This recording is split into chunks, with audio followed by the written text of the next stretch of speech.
It's wedding day today and I have to get ready, pick my dress and put on my makeup, and I'm excited but nervous. Good morning, you.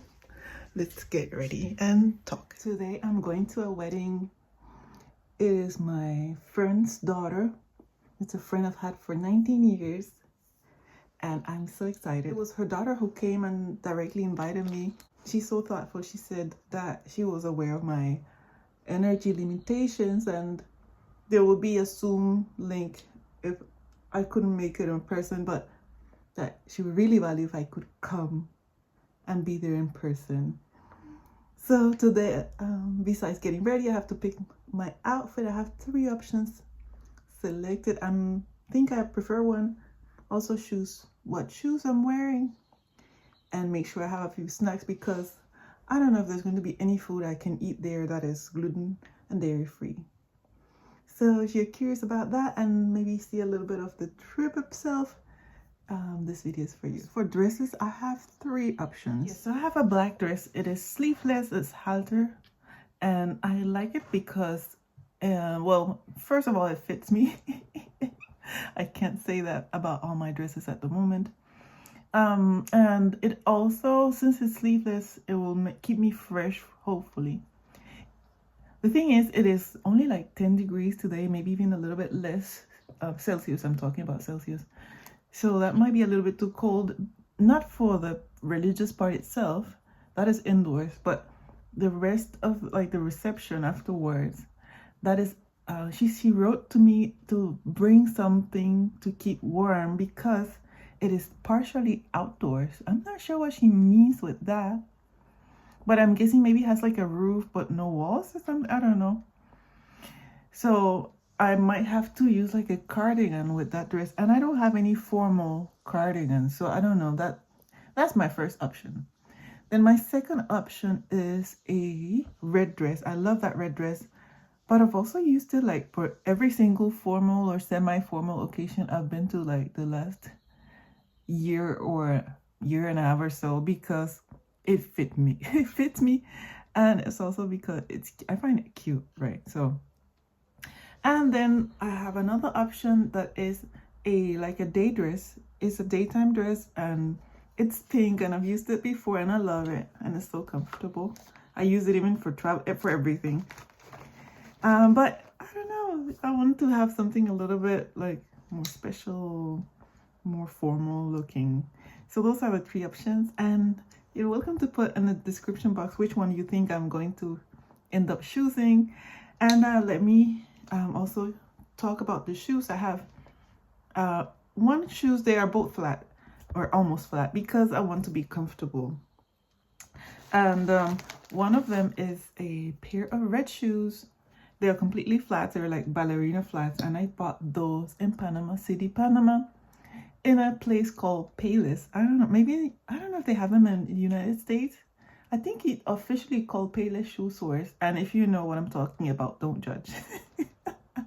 They were economical, and since they're flat, I'm hoping I'm going to be a little bit more comfortable, and they fit both the black dress and they fit maybe my red dress also. It's not the same red tone of red. And then I have some sandals. I also bought them in the same place and they're very comfortable. They have a little bit bling, but at 10 degrees, I think for the second part, my feet are going to be freezing, but they're cute. So those are the 2 options. I wonder, do you have it like me lately? I've been choosing comfortable shoes over cute heels. That happens, I guess, after you turn when you're in your 40s, maybe. I don't know. Even though I think my friends who know me well might say that I've often, since my 20s, chosen being comfortable over having nice heels.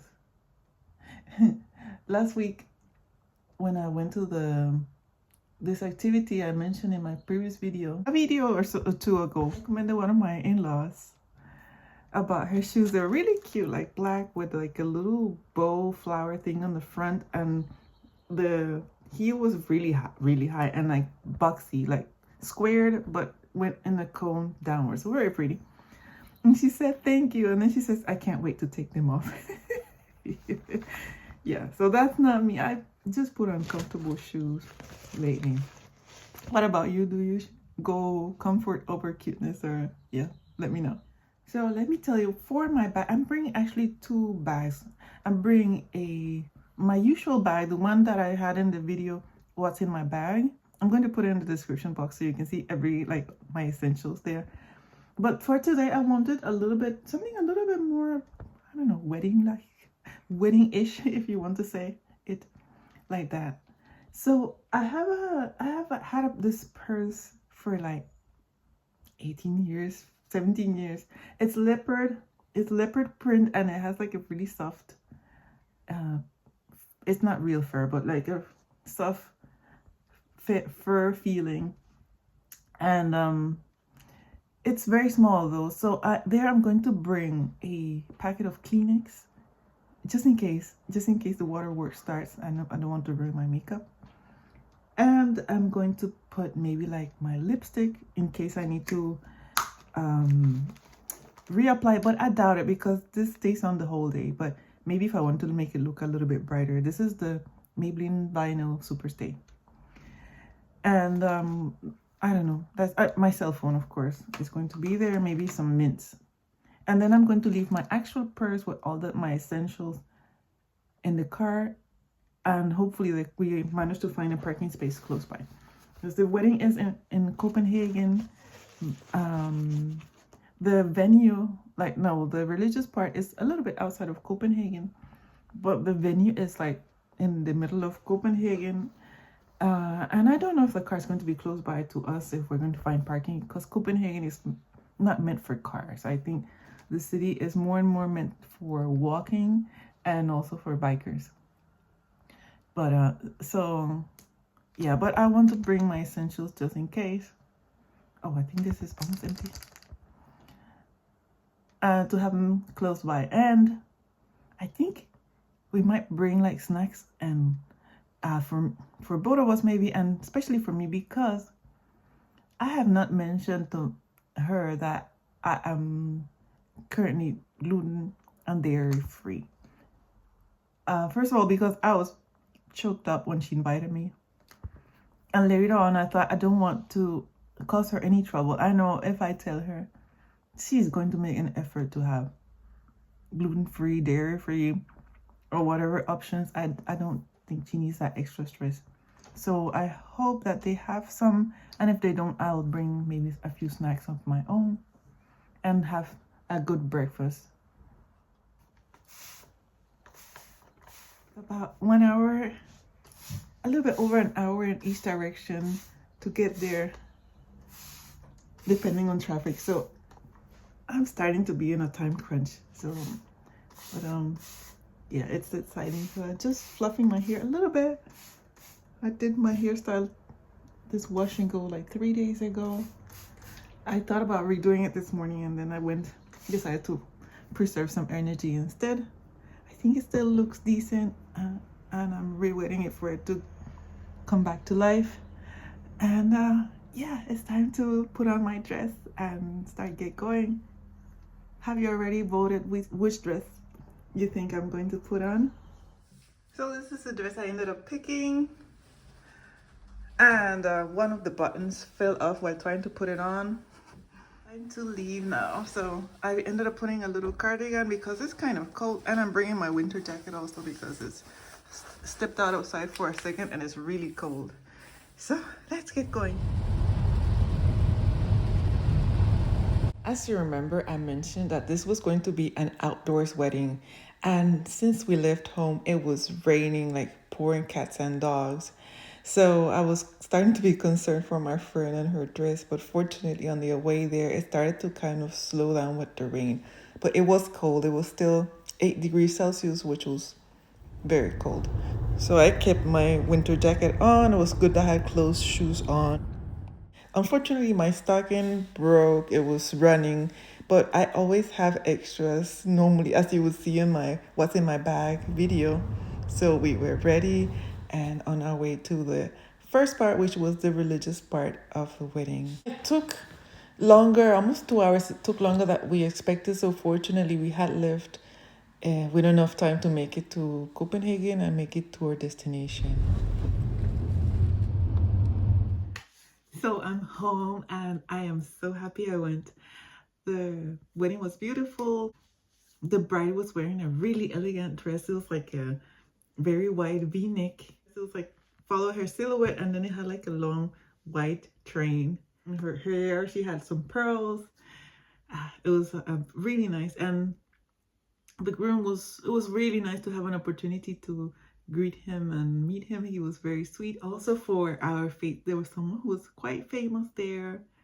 But I made an effort try not to stare and not say hi, not to disturb that person. I think would not be really enjoyable for them if all 200 of us came and said hi and just wanted a selfie or something. But it was a little bit of a surprise to see that person there. So one of my concerns was before going there, if there was going to be anything for me to eat, because in Danish weddings, it's normally you go like to the city hall to get married, or you have like a religious part, and then after that there's something what they call a reception. Normally, if I understand well, in Denmark this reception is for anyone who knows you and they're welcome, but in this case you needed an invitation. And then normally then at night you have a little bit more intimate dinner with maybe your closest relatives, your grandparents, your parents. Some people have about 20 people to that, and it's just like your really close people, right? So I was invited to the religious part with the official sign of the wedding papers, and then to this reception. And this receptions are normally only like finger food, sandwiches, sausage in a pig in a blanket, I call it, this sausage with the bread around it. So a lot of bread in Denmark is a lot of bread and a lot of cake. But I was so happy to see that they had a gluten-free dessert. It was almost like a brownie, and a moose had a baby. It was like it was gooey and delicious. So that was nice to see also. But I had snacks just in case there was nothing, but it was really good. I was wondering if I was going to know anybody besides like the bride and her relatives, her closest relatives. My surprise, there was also some of my friends that I've not seen some of them in weeks, years. So that was also a pleasant surprise, trying to catch up for a little bit. And of course, it being Danish spring, instead of having a nice, warm, sunny day, it was raining most of the road on the way there, raining while we were there, raining on the way back. And it got so cold at some point. And since we were outdoors, like a place where it had different small lounges, kind of modern, I don't even know how to describe it. And then in the middle, it had like a garden with, they ended up putting tents, or is it called tent? Because it was raining, but it was like in between the garden. So we were partially outdoors. Sometimes if you want to socialize, you go outside. If you want to get some snacks and food, you go inside. But it was cold. It was 8 degrees at some point. So I ended up not only keeping this one on, I also ended up putting on my winter jacket on at some point because it was so cold. And Danish people are used to it, so people were just like talking as if it was nothing. I was freezing. And because of that situation, I was also happy that I had flat shoes, because there was also like this little stones they put in gardens and so on. So it was totally appropriate. But some of my friends with like their 10-inch heels were struggling, but I was happy with my shoes, my footwear choice. And as for my lipstick, you can see, well, even though I've had something to eat and socializing and all that, it's still kind of there. It's not as fresh as this morning, but I think it did okay. What do you think? And okay, one of the most touching things of the day was that while we were at the reception, the bride said to me that she was very thankful that my husband and I were there, because she was aware of how much it implied for us to get there, and also the expense of it. So she was thankful, and I was very touched that she actually mentioned it. So as you can see, I'm very happy that we were there, and even though it takes some effort, it was worth it for us. And yeah, I hope you enjoyed also being a little bit along. And if you want to continue watching some other calm content like this, YouTube is about to suggest similar video to this. I hope you enjoy.